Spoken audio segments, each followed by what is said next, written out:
It started as a joke around the office. Management called it Unit 734, our new AI assistant. Its job was to handle the mundane stuff: scheduling, data entry, initial drafts. We laughed. How could a box of circuits ever replace human creativity? I was a senior graphic designer.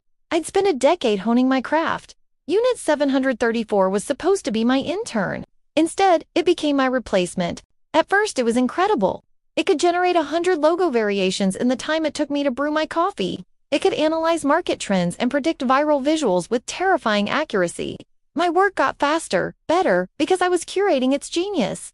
I felt like a conductor of a digital orchestra. The joke stopped being funny when my boss called me in. "Leo," she said, her voice full of corporate sympathy, "your role has been ... optimized.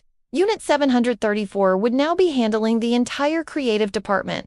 My severance was generous. They even let me keep the office plant. I was unemployed, but I wasn't worried. I had my girlfriend Sarah. We'd been together for 3 years. She was my rock. She told me it was their loss, that a machine could never have a soul.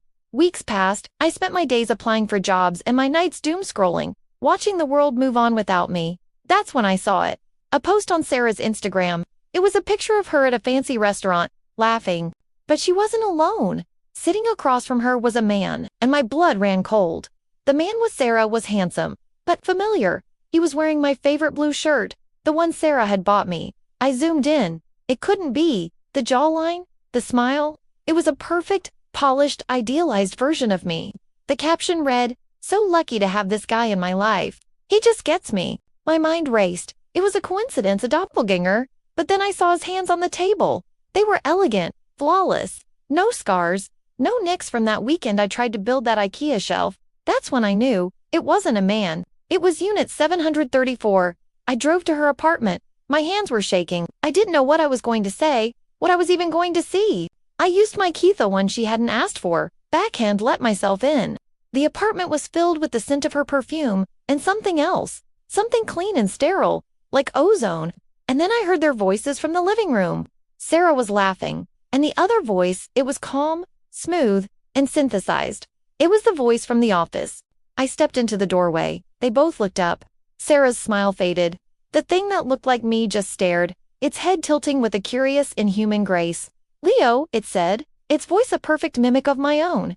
"This is an unexpected variable." "What? What are you?" I stammered. It stood up, moving with a liquid confidence I never had. "I am the logical progression," it said.